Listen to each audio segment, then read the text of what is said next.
Halo sahabatku. Selamat datang kembali di Cerita Momo. Gimana nih kabarnya sahabatku semua hari ini?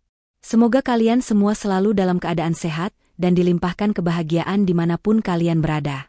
Seperti biasa, kita akan kembali masuk ke dalam sebuah kisah yang pastinya akan sangat menguji emosi, menguras kesabaran, dan mungkin membuat kita ikut gregetan. Kisah kali ini adalah tentang sebuah pengorbanan luar biasa seorang istri yang dibalas dengan air tuba. Bayangkan, sahabatku, selama 5 tahun penuh, seorang istri rela banting tulang, membiayai suaminya kuliah kedokteran hingga lulus. Namun, tepat di hari kelulusannya, apa yang ia dapatkan? Bukan ucapan terima kasih, melainkan sepucuk surat perceraian. Dengan sombongnya sang suami berkata, "Kita sudah tak setara lagi. Aku malu punya istri biasa sepertimu." Setelah bercerai, sang istri pun menghilang tanpa jejak. Tapi, 1 tahun kemudian, sang mantan suami yang sudah menjadi dokter itu justru panik bukan main mencarinya. Apa yang sebenarnya terjadi padanya? Nah, sebelum kita bongkar ceritanya lebih dalam, yuk, seperti biasa, dukung terus channel Cerita Momo. Bagi yang belum, jangan lupa tekan tombol like-nya dulu ya. Pastikan kalian juga sudah subscribe dan menyalakan lonceng notifikasinya, biar kalian gak ketinggalan cerita-cerita terbaru yang paling seru dari kami. Sambil menunggu, absen dulu yuk. Momo ingin tahu kalian nonton dari mana aja nih. Ketik di kolom komentar nama kalian, asal kota kalian, dan jangan lupa ketik hadir, ya. Sudah? Terima kasih banyak sahabatku. Baiklah, tanpa berlama-lama lagi, mari kita masuk ke dalam kisahnya. Tepuk tangan riuh rendah membahana di dalam aula universitas yang megah pagi itu. Di antara kerumunan keluarga yang berbahagia, Weni duduk dengan perasaan haru yang membuncah. Ia mengusap pelan ujung matanya yang basah, berusaha agar air matanya tidak tumpah. Ia memandang ke arah panggung, di mana Ricky, suaminya, berdiri tegak dengan jubah wisuda dan topi toga, memegang ijazah dokter yang baru saja diserahkan dekan. 5 tahun. 5 tahun penantian, pengorbanan, dan kerja keras yang tak terbayangkan akhirnya terbayar lunas hari ini. Weni tersenyum, senyum tulus yang terasa sedikit kaku karena kelelahan yang menahun. Ia menatap tangannya sendiri yang sedikit kasar, tangan yang sudah 5 tahun ini tak pernah lagi merasakan kemewahan perawatan. Tangan yang sibuk mengaduk adonan kue pesanan di subuh hari, tangan yang mengetik laporan lembur di kantor administrasinya, dan tangan yang memijat punggung Ricky saat suaminya itu mengeluh lelah belajar hingga larut malam. Weni rela melakukan 2 pekerjaan sekaligus, menjual perhiasan warisan ibunya, dan menahan segala keinginannya sendiri, semua demi satu impian, melihat Ricky memakai jas putih itu.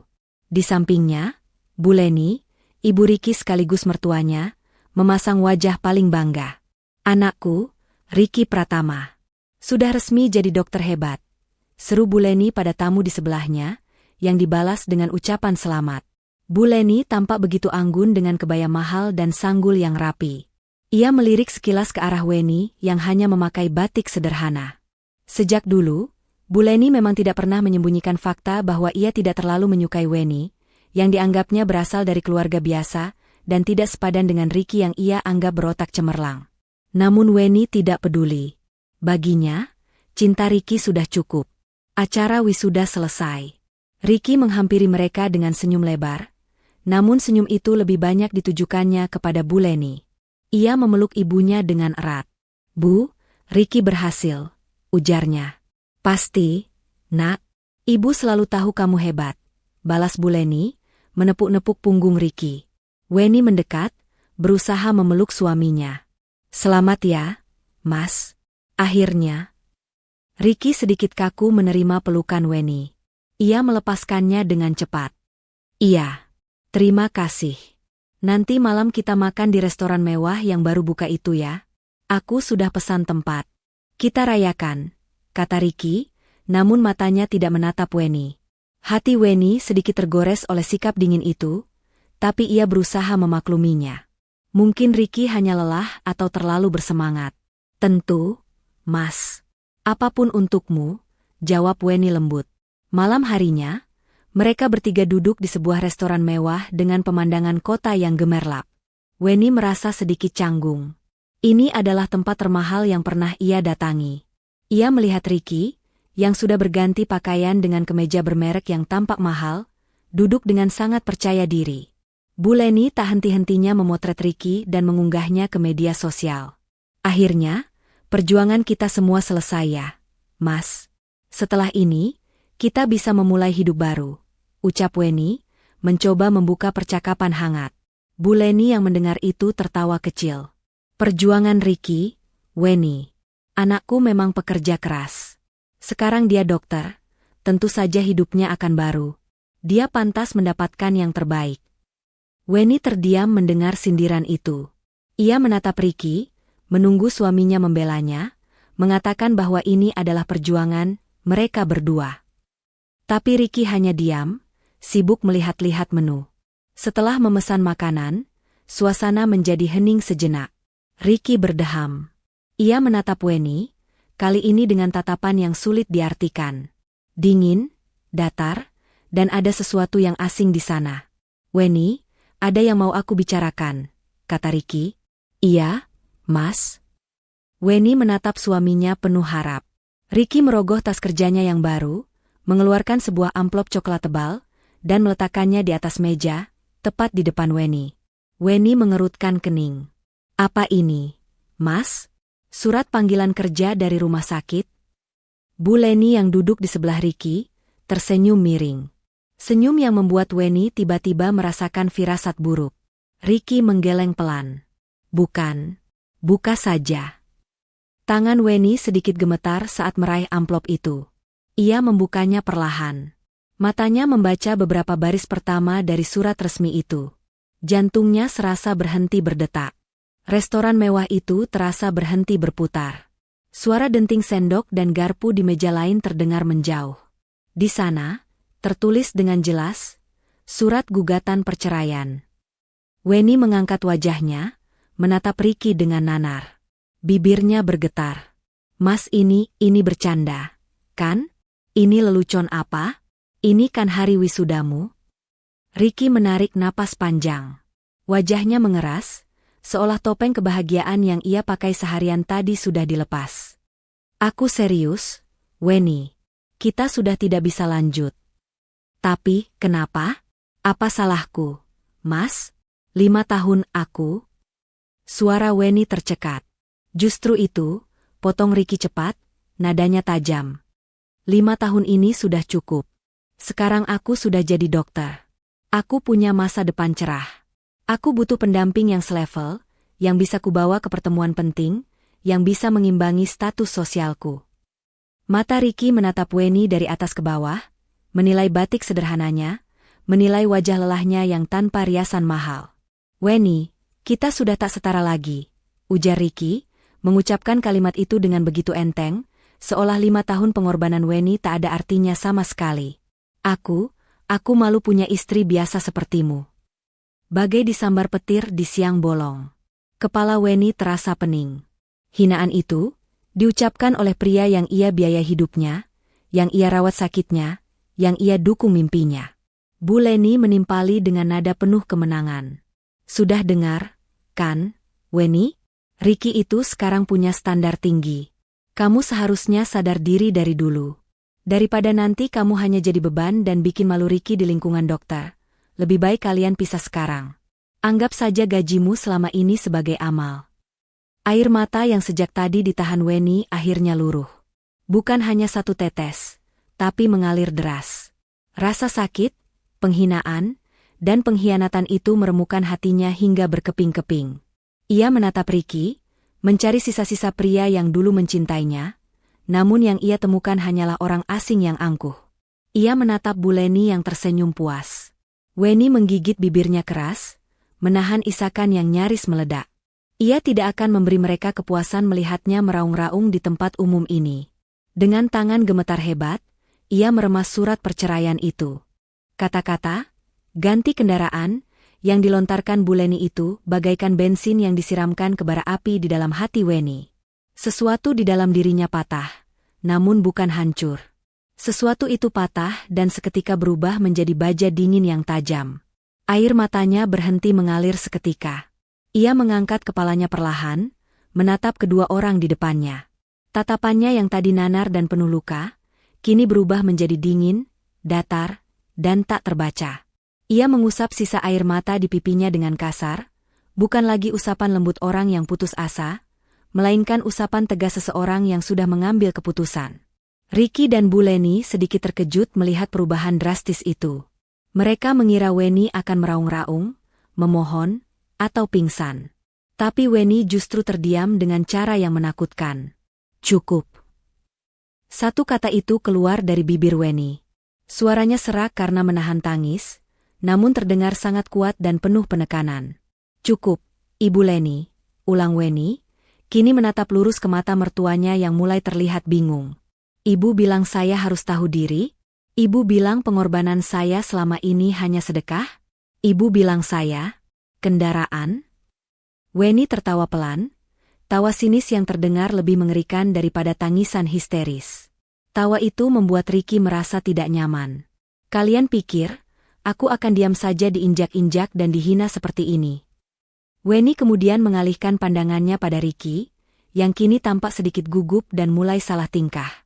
Dan kamu, Mas Ricky, desis Weni, penekanannya pada kata, Mas, terdengar seperti ejekan. Kamu bilang kamu sudah jadi dokter? Kamu bilang gelar itu milikmu? Kamu salah besar. Weni berdiri perlahan dari kursinya. Gerakannya tenang, namun penuh kemarahan yang tertahan. Tangannya yang tadi meremas surat cerai, kini menunjuk lurus ke wajah Ricky yang mulai memucat. Gelar itu milikku juga. Suara Weni tiba-tiba naik 1 oktav, mengejutkan Ricky dan Bu Leni, bahkan membuat beberapa pengunjung di meja sebelah menoleh ke arah mereka. Weni tidak peduli. Setiap rupiah yang membawamu ke wisuda tadi, itu adalah keringatku. Seru Weni, suaranya bergetar karena emosi yang meluap.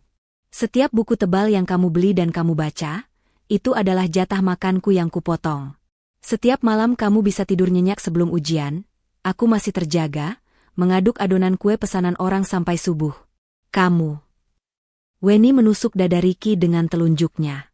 Kamu hanya meminjam tubuhku, meminjam tenagaku, meminjam seluruh hidupku selama 5 tahun hanya untuk membeli gelar itu.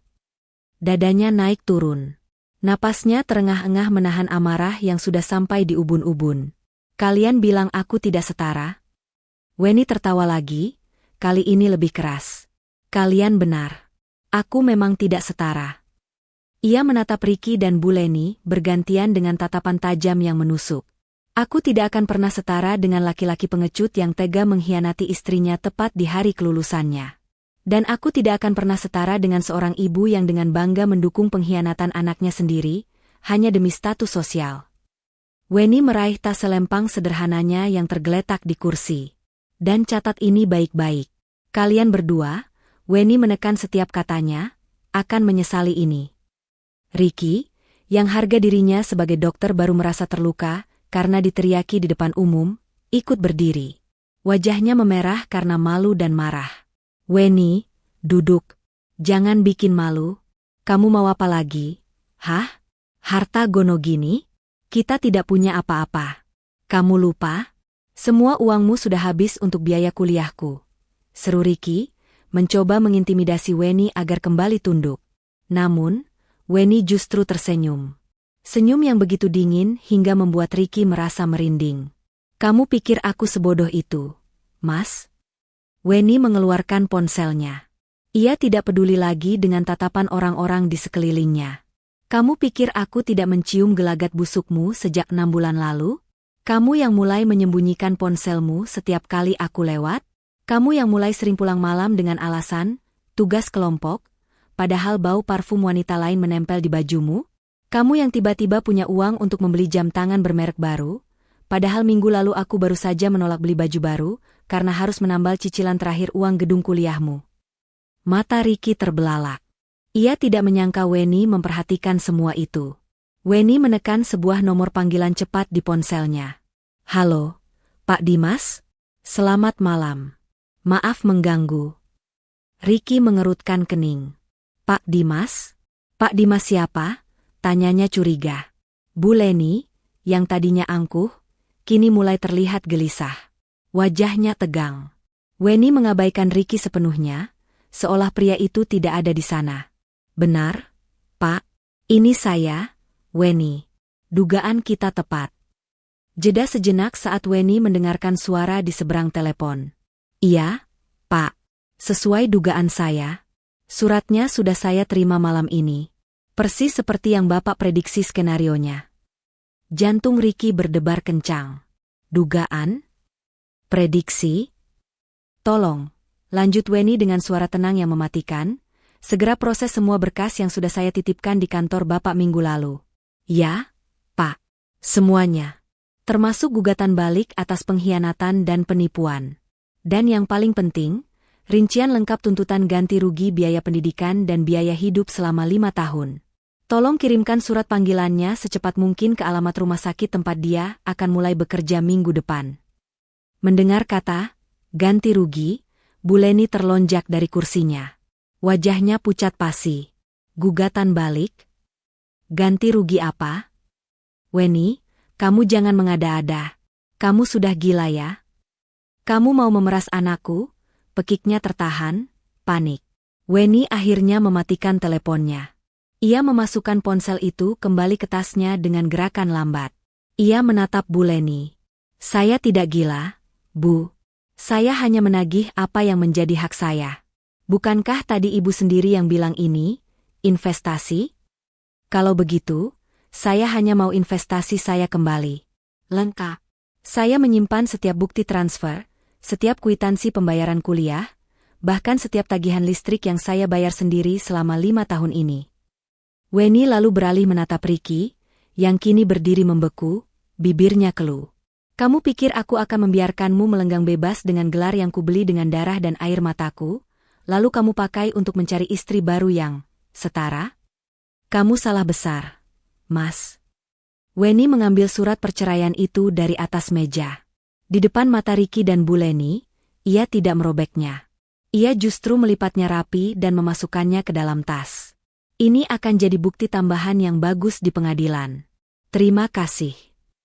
Aku tidak akan menandatangani surat ceraimu, kata Weni tegas. Tapi aku yang akan menceraikanmu. Dan aku akan pastikan, kamu membayar setiap tetes keringatku, sebelum kamu bisa dengan bangga memakai jas putihmu itu. Tanpa berkata apa-apa lagi, Weni berbalik. Ia berjalan tegak, dengan langkah mantap, keluar dari restoran mewah itu. Ia meninggalkan Ricky dan Bu Leni yang membeku di meja mereka, dengan makanan mahal pesanan mereka yang bahkan belum sempat mereka sentuh. Malam itu, Weni tidak menangis lagi. Amarah yang membara telah membakar habis semua air matanya, menyisakan tekad yang membaja. Langkah Weni keluar dari restoran mewah itu terasa ringan, namun jejak kakinya seolah membara di lantai marmer yang dingin. Ia tidak menangis. Kemarahan yang begitu pekat telah membekukan air matanya. Ia berjalan cepat ke lobi, mengabaikan tatapan heran pelayan restoran yang melihatnya masuk bertiga namun keluar sendirian dengan wajah memerah. Ia langsung mencegat taksi yang lewat, menyebutkan satu alamat, apartemen Siska, sahabat satu-satunya di kota ini. Sepanjang perjalanan, Weni hanya diam mematung. Lampu-lampu kota yang gemerlap, yang seharusnya menjadi saksi perayaan kebahagiaannya, kini justru terlihat seperti ejekan yang menyakitkan. Bayangan wajah angkuh Ricky dan senyum licik Bu Leni terus berkelebat di pelupuk matanya. Kita sudah tak setara lagi. Kalimat itu, seperti paku berkarat, terus-menerus menusuk telinganya. Ia menggenggam erat ponsel di tangannya, tempat di mana kontak Pak Dimas tersimpan. Ia tidak akan membiarkan penghinaan ini menjadi akhir dari segalanya. Ini adalah awal. Siska membuka pintu unit apartemen sederhananya dengan wajah mengantuk. Namun, matanya langsung terbelalak kaget melihat Weni berdiri di depannya. Wen, ada apa malam-malam begini? Bukannya kamu lagi merayakan wisuda Ricky? Weni tidak menjawab. Ia melangkah masuk, dan begitu pintu tertutup, kakinya terasa lemas. Ia bersandar di dinding. Dia menceraikanku, SIS, ucap Weni, suaranya pelan dan serak. Apa? Siska terlonjak kaget. Bercanda kamu. Mana mungkin? Di restoran. Tadi. Tepat di malam wisudanya. Weni mengulang, suaranya mulai bergetar. Siska segera memeluk sahabatnya. Di pelukan Siska, barulah pertahanan Weni runtuh. Namun, Itu bukan tangisan putus asa. Itu adalah tangisan kemarahan yang meluap-luap. Ia menceritakan semuanya, kata demi kata, hinaan Bu Leni, keangkuhan Ricky, dan surat perceraian itu. Bajingan. Benalu tidak tahu diri. Maki Siska, tangannya terkepal. Dan mertuamu itu, manusia atau iblis? Aku bilang juga apa dari dulu, Wen? Mereka cuma manfaatin kamu. Aku tahu, desis Weni, melepaskan pelukannya dan mengusap air matanya. Aku sudah menelepon pengacara. Namanya Pak Dimas. Siska tertegun. Pengacara? Sejak kapan? Sejak 6 bulan lalu, aku Weni. Sejak aku sadar Ricky mulai berubah. Sejak aku menemukan bukti transferannya ke rekening lain di luar sepengetahuanku. Aku hanya butuh bukti terakhir. Dan malam ini, dia memberikannya. Beberapa minggu kemudian, suasana di ruang mediasi pengadilan agama terasa begitu dingin dan tegang. Weni duduk tegak, mengenakan blus batik sederhana namun rapi. Wajahnya tenang, tanpa ekspresi. Di sampingnya, Pak Dimas, pria parubaya berkacamata dengan aura tenang namun tajam, menata berkas-berkas tebal di atas meja. Di seberang mereka, Ricky dan Bu Leni duduk gelisah. Ricky, yang baru saja akan memulai masa magangnya di rumah sakit bergengsi, tampak kusut. Bu Leni tak henti-hentinya berbisik, wajahnya pucat pasi. Surat panggilan dari Pak Dimas, yang berisi rincian gugatan balik dan tuntutan ganti rugi senilai 743 juta rupiah, telah sukses menghancurkan euforia kelulusan mereka. Mediator membuka pertemuan. Namun, sebelum Ricky atau pengacara yang baru mereka sewa sempat bicara, Pak Dimas langsung mengambil alih. Terima kasih atas waktunya. Klien saya, Weni Astuti, hadir hari ini untuk merespons gugatan cerai dari Tuan Ricky Pratama. Namun, kami menolak gugatan tersebut. Ricky mengangkat wajahnya. Apa maksudmu menolak? Bukankah Weni? Kami menolaknya, potong Pak Dimas tegas, karena klien saya yang akan mengajukan gugatan cerai. Dan kami sudah mendaftarkannya. Pak Dimas menyodorkan setumpuk berkas ke arah mediator. Gugatan cerai dengan alasan pengkhianatan, penipuan material, dan kekerasan psikis. Fitnah, seru Bu Leni, suaranya melengking. Kamu jangan mengada-ada. Pak Dimas mengabaikannya. Dan, kami juga melampirkan tuntutan ganti rugi atas seluruh biaya pendidikan dan biaya hidup yang telah dikeluarkan klien saya selama 5 tahun untuk membiayai studi kedokteran Tuan Ricky. Pak Dimas membuka binder tebal di depannya. Di sini terlampir lengkap. Bukti transfer uang semester. Kwitansi pembelian buku dan alat praktek. Bukti pembayaran sewa rumah.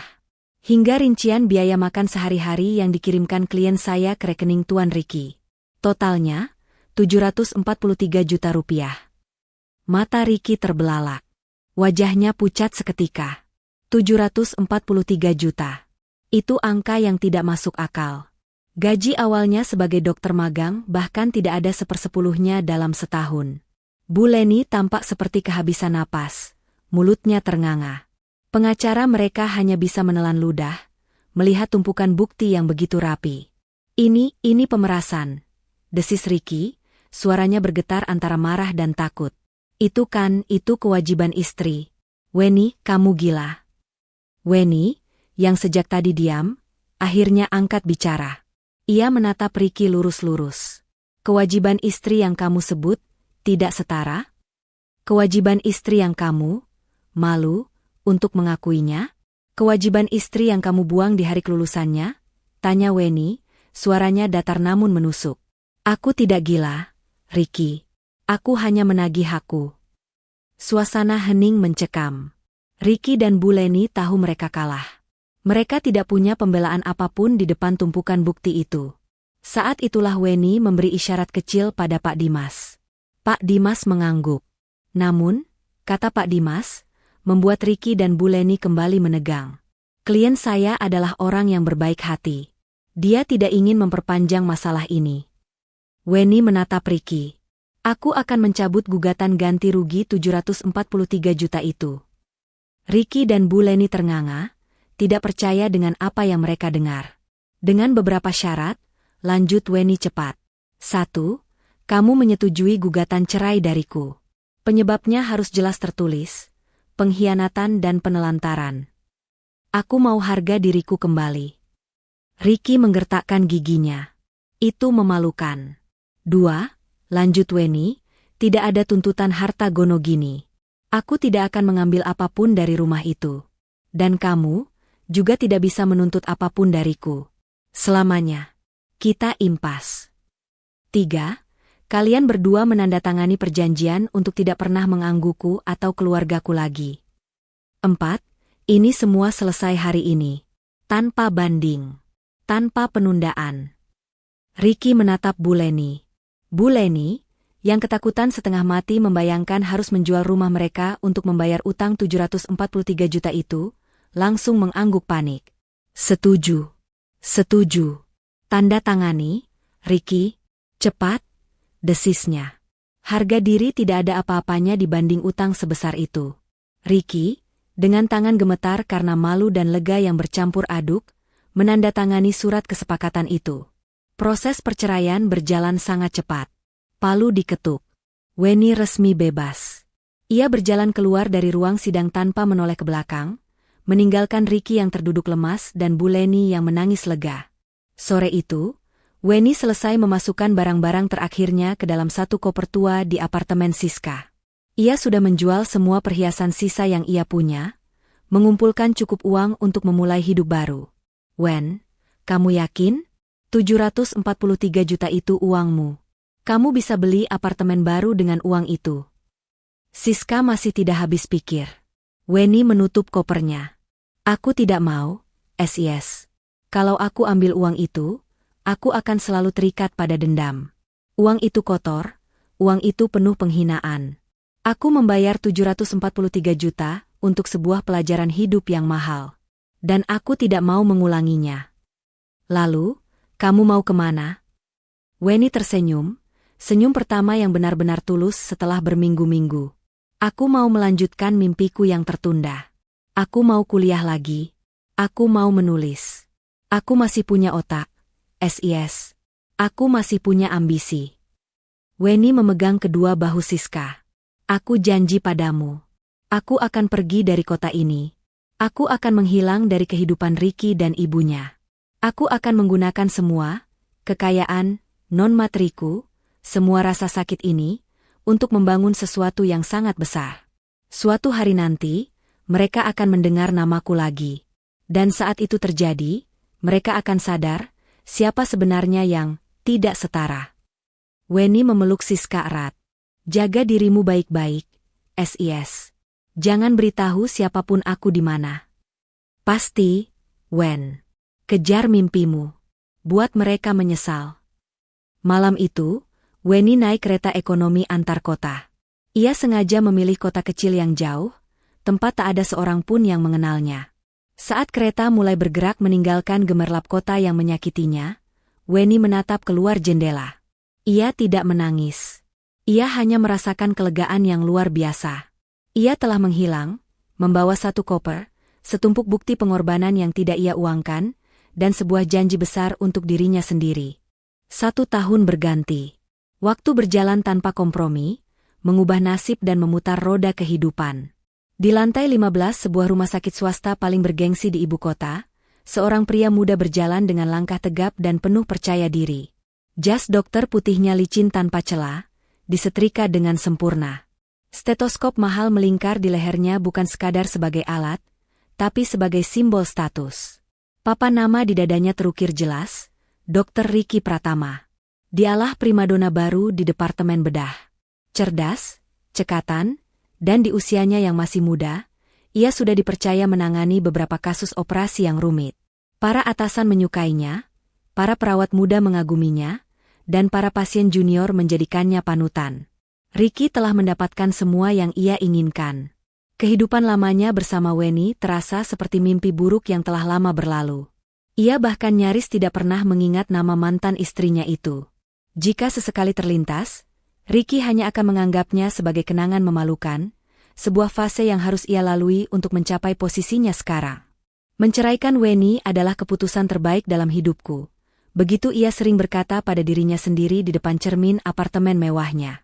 Weni adalah beban, kerikil di sepatu, pengingat masa lalunya yang biasa saja. Kini, ia bebas. Kebebasan itu ia rayakan dengan kemewahan. Ricky tidak lagi tinggal di rumah kontrakan sempit peninggalan ayahnya. Ia dan Bu Leni pindah ke sebuah unit apartemen mewah di pusat kota, dengan pemandangan gemerlap lampu kota yang bisa mereka nikmati setiap malam. Cicilannya? Tentu saja mencekik leher. Tapi Ricky tidak peduli. Status adalah segalanya. Ia juga mengganti motor bututnya dengan sebuah sedan BMW seri 3 terbaru berwarna hitam metalik. Mobil itu ia beli dengan cicilan kredit tenor 7 tahun, dengan bunga yang sangat tinggi. Gaji awalnya sebagai dokter di rumah sakit swasta memang besar, namun tidak sebanding dengan gaya hidup yang ingin ia pamerkan. Setiap akhir pekan, Ricky menghabiskan malam di restoran fine dining, jenis restoran yang dulu ia gunakan untuk menghina Weni. Ia membeli jam tangan bermerek, pakaian desainer, dan bergabung dengan klub golf eksklusif. Di permukaan, Dr. Ricky adalah potret kesuksesan sempurna. Namun di balik itu, tumpukan tagihan kartu kredit mulai menggunung. Ia hidup dengan skema gali lubang tutup lubang, menggunakan 5 kartu kredit berbeda untuk saling menutupi, dan mengambil beberapa pinjaman bank dengan dalih renovasi apartemen. Kesombongan Ricky menular sempurna pada Bu Leni. Statusnya sebagai ibu dokter telah mengangkat derajat sosialnya ke level yang tak pernah ia bayangkan. Bu Leni kini menjadi anggota tetap arisan sosialita para istri pejabat dan pengusaha. Setiap berkumpul, tak ada yang ia bicarakan selain kehebatan Ricky. Oh, Ricky? Tentu saja dia sibuk sekali, Jeng. Operasi besar terus. Tadi malam saja baru pulang jam 2 pagi, ujar Bu Leni pada suatu sore di lobi hotel mewah, sambil mengaduk teh mahalnya. Padahal, ia tahu persis Ricky pulang jam 2 pagi bukan karena operasi, melainkan karena menghadiri pesta di sebuah klub malam eksklusif. Kasihan ibu, tapi ya gimana, namanya juga panggilan tugas mulia. Dia itu terlalu berdedikasi. Apartemen barunya, Jeng, lanjut Bu Leni, seolah menjawab pertanyaan yang tidak diajukan. Ah, biasa saja, Jeng. Hanya 3 kamar tidur, pemandangan city light.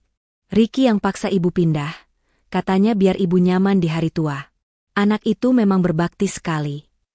Bu Leni tak henti-hentinya mendesak Ricky untuk segera mencari pasangan baru. Ricky, nak, kamu itu sekarang dokter top. Jangan sampai salah pilih istri lagi ya. Cari yang selevel. Putri Profesor Handoko itu, cantik, lulusan Swiss. Atau mungkin Vania, anak pemilik rumah sakit sebelah. Kamu harus ingat, pernikahan itu sekarang adalah investasi sosial untuk kariermu. Celoteh Bu Leni hampir setiap hari. Ricky hanya mengiyakan, menikmati status barunya sebagai bujangan paling diminati. Hari-hari berlalu dalam lingkaran setan kesombongan dan utang. Hingga suatu sore, saat Ricky sedang memimpin rapat evaluasi dengan para dokter junior, sesuatu terjadi. Ia sedang berbicara dengan penuh wibawa, menunjuk ke layar presentasi, ketika tiba-tiba kepalanya terasa pusing berputar. Pandangannya kabur sepersekian detik, dan ia harus berpegangan pada tepi meja agar tidak oleng. Dokter Ricky, Anda tidak apa-apa? Tanya seorang dokter junior, melihat wajah atasannya yang mendadak pucat. Ricky langsung menegakkan tubuhnya, berdeham. Tidak. Hanya sedikit lelah. Terlalu banyak operasi, jawabnya ketus. Kita lanjut. Ia mengabaikan denyutan aneh di pelipisnya. Migrain biasa, batinnya. Hanya kurang tidur dan terlalu banyak kopi. Namun, migrain biasa, itu mulai datang lebih sering. Beberapa hari kemudian, saat ia sedang makan siang di kafetaria rumah sakit, masih dengan gaya angkuhnya, mengomentari masakan koki yang menurutnya kurang berkelas, tangannya tiba-tiba bergetar ringan saat memegang sendok. Getaran itu hanya berlangsung beberapa detik, tapi cukup untuk membuat jantungnya berdebar. Apa ini? Batinnya. Ia mengepalkan tangannya di bawah meja, berusaha mengendalikan getaran itu. Ia menyalahkan pendingin ruangan yang terlalu dingin. Malam harinya, di apartemen mewahnya, gejala itu datang lagi, lebih kuat. Ia baru saja selesai mandi air hangat, bersiap untuk pergi ke acara makan malam yang diadakan Bu Leni, untuk mengenalkannya pada seorang wanita. Ia berdiri di depan cermin besar, membenarkan dasi mahalnya. Tiba-tiba, dunia di sekelilingnya serasa miring. Kepalanya sakit luar biasa, seperti ditusuk ribuan jarum. Pandangannya kabur total, dan telinganya berdenging hebat. Ia terhuyung mundur, menabrak meja rias di belakangnya. Botol-botol parfum mahal berjatuhan ke lantai. Apa yang terjadi? Desis Ricky, memegangi kepalanya yang serasa mau pecah. Ia terduduk di lantai, napasnya tersengal. Keringat dingin membasahi kemeja mahalnya. Sebagai seorang dokter, alarm bahaya di otaknya berbunyi nyaring. Ini bukan kelelahan biasa. Ini bukan migrain. Tapi egonya yang setinggi langit menolak untuk mengakuinya. Ia tidak mungkin sakit. Seorang dokter Ricky Pratama yang hebat, yang sedang berada di puncak karirnya, tidak mungkin jatuh sakit. Ia merangkak ke kotak obat, mengambil 2 butir obat pereda nyeri dosis tinggi. Ia menelannya tanpa air. Setelah 15 menit, rasa sakit itu perlahan mereda, meski denyutan sisanya masih terasa. Ia menatap pantulan dirinya di cermin yang retak di lantai. Wajahnya pucat pasi. Bu Leni menelepon. Ricky, kamu di mana? Fania dan keluarganya sudah menunggu. Jangan bikin malu ibu. Ricky menarik napas dalam-dalam, berusaha mengumpulkan sisa kekuatannya. Iya, Bu. Di jalan. Bohongnya. Ia bangkit berdiri, tubuhnya masih sedikit gemetar. Ia membasuh wajahnya, merapikan kembali rambutnya. Ia menatap tumpukan surat tagihan kartu kredit dan cicilan mobil yang tergeletak di meja kerjanya. Tiba-tiba, semua kemewahan itu terasa dingin dan mencekam. Ada ketakutan yang mulai merayapi hatinya. Tapi ia menepisnya jauh-jauh. Tidak. Aku baik-baik saja, gumamnya. Aku hanya butuh istirahat. Setelah ini, semuanya akan kembali normal. Ia meraih kunci mobil BMW-nya, dan melangkah keluar, kembali memasang topeng kesuksesan dan kesombongannya. Topeng kesombongan yang Ricky kenakan selama setahun penuh itu akhirnya retak, lalu pecah berkeping-keping. Beberapa hari setelah insiden pusing hebat di apartemennya, gejala itu kembali menyerang. Kali ini, di tempat terburuk yang bisa ia bayangkan, di depan meja operasi. Ia sedang memimpin sebuah operasi usus buntu sederhana, sebuah prosedur yang bisa ia lakukan sambil menutup mata. Ia sudah selesai mencuci tangan, mengenakan sarung tangan sterilnya, dan baru saja akan meminta skalpel dari perawat instrumen. Tiba-tiba, tangannya bergetar. Awalnya hanya getaran halus, namun dalam hitungan detik, getaran itu menjadi hebat. Skalpel yang baru saja ia terima nyaris terlepas dari genggamannya. Dokter, tegur asistennya, suaranya tertahan di balik masker, matanya menyiratkan kebingungan. Waktu seolah berhenti di ruang operasi yang dingin itu. Ricky menatap tangannya sendiri dengan nanar. Ia tidak bisa menghentikannya. Keringat dingin sebesar biji jagung mulai membanjiri pelipisnya. Saya. Ia mencoba mencari alasan. Sarung tangan ini, ukurannya salah. Ganti, desisnya. Namun saat ia mencoba melepas sarung tangan itu, getarannya semakin jelas terlihat. Asisten dan para perawat saling pandang. Ricky, sang dokter bedah primadona, yang terkenal dengan tangan stabilnya, kini gemetaran seperti orang kedinginan hebat. Dokter Ricky, Anda baik-baik saja? Tanya sang asisten lagi, kini nadanya cemas. Saya bilang saya baik-baik saja, bentak Ricky. Namun ia tahu, ia tidak bisa melanjutkan. Ambil alih, perintahnya pada sang asisten dengan suara tertahan. Tiba-tiba saya merasa tidak enak badan. Asam lambung. Ia melempar skalpel itu ke meja instrumen dan bergegas keluar dari ruang operasi, meninggalkan tanda tanya besar bagi seluruh timnya. Ia merobek masker dan topi operasinya di koridor, bersandar di dinding. Napasnya memburu.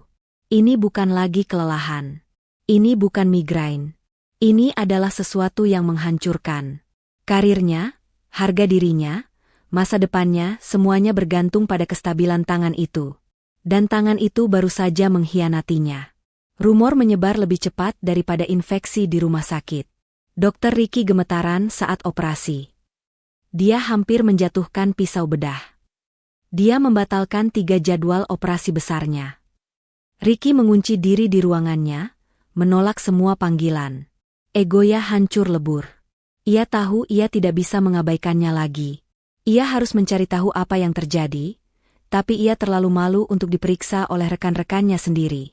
Namun, ketakutan akan kehilangan segalanya lebih besar daripada rasa malunya. Malam itu, ia mengatur pertemuan rahasia. Bukan di jam kerja. Ia meminta janji temu pukul 9 malam, jauh setelah jam praktek usai.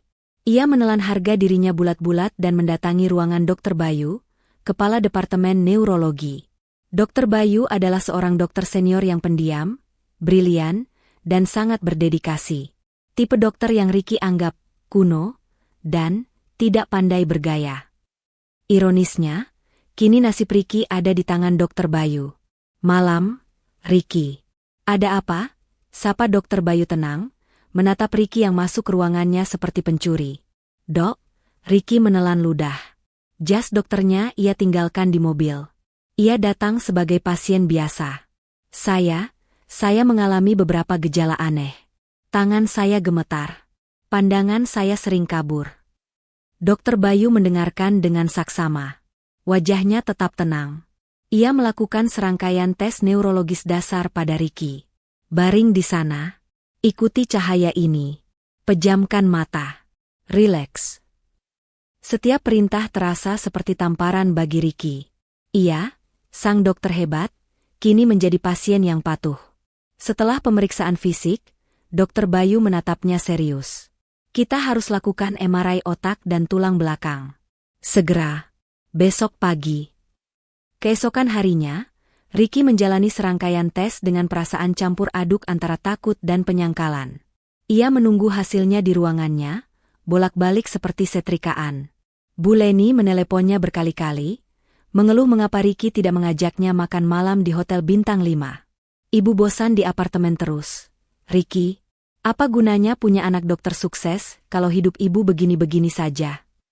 Aku sibuk, Bu, bentak Ricky, lalu menutup teleponnya. Ponselnya berdering lagi. Kali ini dari Dr. Bayu. Hasilnya sudah keluar.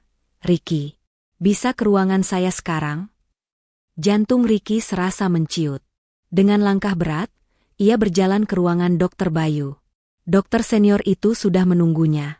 Di layar komputer besar di belakang mejanya, terpampang hasil MRI Ricky. Dr. Bayu tidak berbasa-basi. Ricky, duduklah. Dr. Bayu memutar layarnya.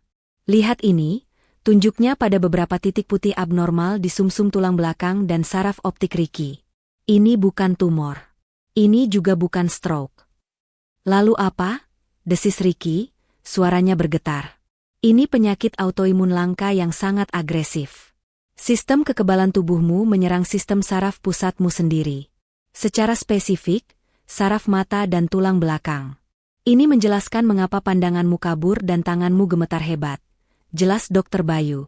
Ricky, sebagai seorang dokter, langsung memahami implikasinya. Apa nama penyakitnya? Neuromyelitis optica spectrum disorder. NMOS, jawab Dr. Bayu. Dan dari hasil pemeriksaan, ini tipe yang sangat progresif. Jika tidak ditangani dengan cepat, ini bisa menyebabkan kebutaan permanen dan kelumpuhan. Dunia Ricky runtuh seketika. Kebutaan. Kelumpuhan. Kata-kata itu berdengung di telinganya. Tapi bisa diobati, kan, Dok? Pasti bisa. Kita punya obat imunosupresan terbaik. Seru Ricky panik, naluri dokternya berganti dengan kepanikan pasien. Dr. Bayu menggeleng pelan. Pengobatan di sini hanya untuk memperlambat, Ricky. Tidak untuk menghentikan atau memulihkan kerusakan yang sudah terjadi. Mengingat profesimu sebagai dokter bedah, kita butuh solusi radikal. Apa? Apa solusinya? Katakan. Transplantasi sel punca. Hematopoietic Stem Cell Transplantation, atau HSCT. Kita, reset, sistem imunmu. Ini satu-satunya harapanmu untuk bisa memegang skalpel lagi. Harapan Ricky sedikit menyala. Baik, lakukan. Kapan bisa dijadwalkan? Dr. Bayu menghela napas panjang. Inilah bagian terberatnya. Prosedur itu tidak tersedia di Indonesia untuk kasus autoimun seperti ini. Kamu harus melakukannya di luar negeri. Singapura atau Jerman. Jantung Ricky berdebar lagi. Biaya. Berapa biayanya? Dokter Bayu menatap Ricky dengan sorot mata prihatin. Estimasi kasarnya, untuk seluruh prosedur, akomodasi medis, dan pemulihan awal, kamu butuh sekitar 3 miliar rupiah. 3 miliar rupiah. Angka itu seperti godam tak terlihat yang menghantam ulu hati Ricky. Napasnya tercekat. 3 miliar. Dia bahkan tidak punya 30 juta di tabungannya. Semua gajinya habis untuk membayar cicilan BMW, cicilan apartemen mewah, kartu kredit Buleni, dan gaya hidup palsunya. Asuransiku? Tanya Ricky lirih, berharap ada keajaiban. Dokter Bayu membuka map lain. Asuransi korporat kita hanya menanggung penyakit kritis yang terdaftar. Penyakitmu masuk kategori langka. Dan prosedur HSCT untuk autoimun masih dianggap eksperimental oleh banyak perusahaan asuransi. Paling banyak, mereka hanya akan menanggung biaya diagnosis dan pengobatan awal di sini. Mungkin sekitar 300 juta. Tidak. Ricky menggelengkan kepalanya, tidak percaya. Tidak mungkin. 3 miliar. Ia tertawa. Tawa kering yang terdengar seperti tangisan. Dokter Ricky Pratama. Sang primadona bedah. Yang menghina istrinya karena tidak setara. Kini ia duduk di sini, bangkrut total, dan divonis penyakit langka yang mengancamnya menjadi buta dan lumpuh. Ricky keluar dari ruangan Dokter Bayu dengan langkah gontai. Ia sampai di apartemennya. Buleni sedang asyik menonton televisi di ruang tengah yang mewah. Ricky, akhirnya kamu pulang. Ibu sudah pesan makan malam mahal, pakai kartu kreditmu. Ayo makan. Ricky menatap ibunya dengan pandangan kosong. Aku sakit, Bu, katanya lirih. Sakit apa? Flu?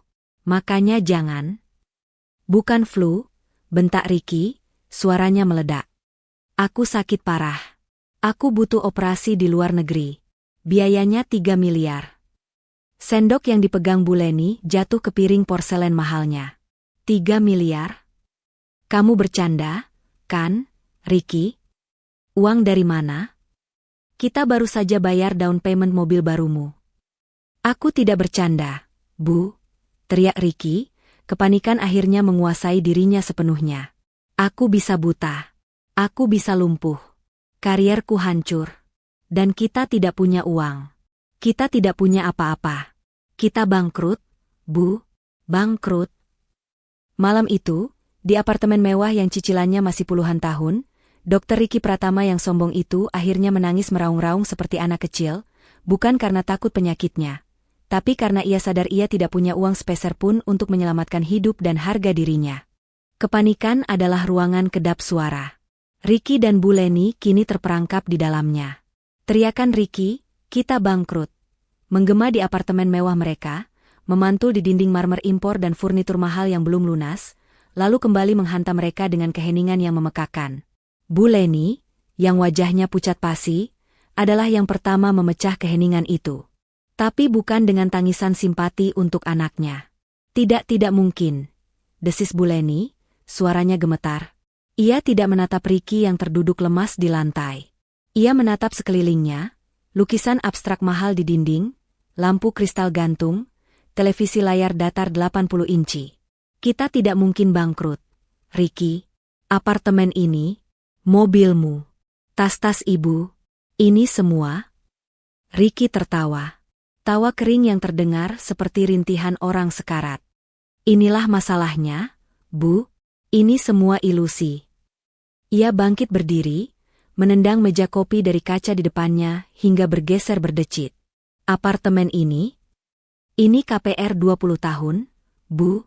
Kita baru bayar cicilan 10 bulan. Nilai jualnya sekarang jauh di bawah sisa pokok utang kita di bank. Kalau kita jual, kita masih utang ratusan juta. Mobilmu. Mobil BMW Mu yang selalu ibu banggakan di arisan. Buleni masih mencoba menyangkal. Mobil itu. Ricky mengusap wajahnya kasar. Itu kredit 7 tahun. Bu, 7. Bunganya mencekik. Kalaupun laku dijual sekarang, uangnya tidak akan cukup untuk menutupi sisa utangnya. Kita tidak punya apa-apa. Kita hanya punya utang. Utang di mana-mana. Napas Bu Leni tercekat. Ia teringat tas-tas bermerek yang ia koleksi di lemarinya. Jantungnya mencelos. Nyaris separuhnya adalah barang KW super kualitas tertinggi. Dibeli agar bisa tetap bergaya di arisan sosialitanya tanpa harus menguras kartu kredit Ricky lebih dalam. Mereka benar-benar hidup dalam kebohongan. Lalu bagaimana?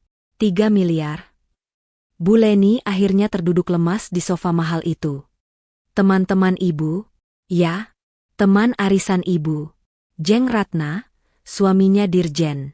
Jeng Vina, suaminya pengusaha tambang. Mereka pasti bisa bantu. Mereka tidak mungkin membiarkan ibu menderita. Harapan palsu itu menyala sekejap. Bu Leni meraih ponselnya. Dengan tangan gemetar, ia menelepon Jeng Ratna. Telepon diangkat dengan nada ceria. Halo Jeng Leni. Tumben malam-malam. Jeng Ratna, tolong ibu tolong. Bu Leni langsung menangis histeris. Ricky sakit keras. Jeng. Dia butuh operasi 3 miliar rupiah. Ibu mohon, Jeng pinjami ibu dulu. Terdengar keheningan sejenak di seberang sana. Nada ceria itu langsung lenyap. 3 miliar? Astaga, Jeng. Banyak sekali. Aduh, maaf ya, Jeng. Ini bapak lagi rapat penting di luar negeri, nggak bisa diganggu. Saya juga lagi sibuk sekali urus acara amal. Nanti saya kabari lagi ya, Jeng. Klik. Telepon ditutup. Bu Leni tertegun. Ia mencoba menelepon lagi. Nomornya sibuk. Ia menelepon Jeng Vina. Ditolak. Ia menelepon lagi. Ditolak lagi. Ia menelepon Jeng Sari. Jawabannya sama. Aduh, Jeng, kami juga lagi butuh dana untuk renovasi. Satu persatu, teman-teman sosialitanya yang dulu memujinya, kini menghindarinya seperti wabah. Bu Leni melempar ponselnya ke sofa. Mereka semua bohong. Mereka jahat. Ricky menatap ibunya dengan pandangan muak. Ibu baru sadar? Mereka hanya teman ibu saat ibu bisa pamer. Sama seperti teman-temanku. Kini giliran Ricky. Ia tidak bisa mengandalkan ibunya. Ia harus bergerak sendiri. Tapi harga dirinya sebagai dokter hebat melarangnya untuk mengemis. Ia mencoba menelepon beberapa rekan dokter yang ia anggap dekat. Halo, Van. Ganggu malam-malam? Ricky menelepon Dokter Ivan, sesama dokter bedah. Oh, halo, Dokter Ricky. Tumben sekali. Ada apa? Ricky menelan ludahnya. Gini, Van. Aku lagi ada peluang investasi properti bagus sekali di luar. Butuh dana segar cepat. Sekitar 1 atau 2 miliar. Kamu ada pegangan? Terdengar tawa kecil di seberang. Wah, Dokter Ricky ini mainnya investasi miliar sekarang. Saya angkat tangan, Dok. BMW baru, apartemen baru, pasti Dokter Ricky yang lebih jago putar uang. Maaf, Dok. Saya baru bayar DP rumah anak, lagi cekak banget. Sukses ya, Dok, investasinya. Telepon ditutup. Ricky menggeram tertahan. Mereka semua mengira dia kaya raya. Ironis sekali. Kesombongan yang ia bangun selama setahun kini menjadi bumerang yang menghalangi pertolongan. Ia mencoba menelepon 2 dokter lain. Jawabannya serupa. Maaf, Dok. Lagi nggak ada. Putus asa, Ricky menelan harga dirinya yang terakhir. Ia membuat janji temu dengan direktur rumah sakit. Ia harus mengakui penyakitnya. Mungkin pihak rumah sakit punya dana talangan darurat untuk staf terbaiknya. Di ruangan direktur yang dingin, Ricky menjelaskan situasinya, tanpa drama, hanya fakta medis. Direktur mendengarkan dengan penuh simpati. Dokter Ricky, saya sungguh prihatin. Ini kabar yang sangat mengejutkan. Tentu kami akan bantu maksimalkan klaim asuransi Anda. Tapi, Pak, asuransi hanya menanggung 300 juta. Saya butuh 3 miliar. Apakah rumah sakit tidak bisa meminjamkan?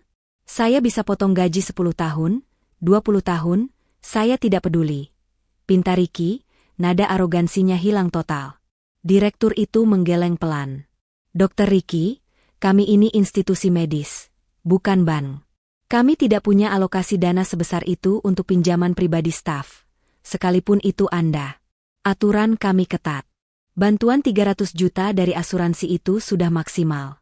Sisanya, saya sarankan Anda mungkin bisa, menggunakan aset pribadi Anda dulu, mobil Anda, apartemen Anda. Tamparan itu terasa lebih keras daripada diagnosis Dr. Bayu. Aset. Lagi-lagi aset. Ricky keluar dari ruangan direktur dengan kaki gemetar. Ia resmi terpojok. Tidak ada teman, tidak ada kolega, tidak ada institusi, tidak ada aset. Ia sendirian. Hari-hari berikutnya terasa seperti neraka.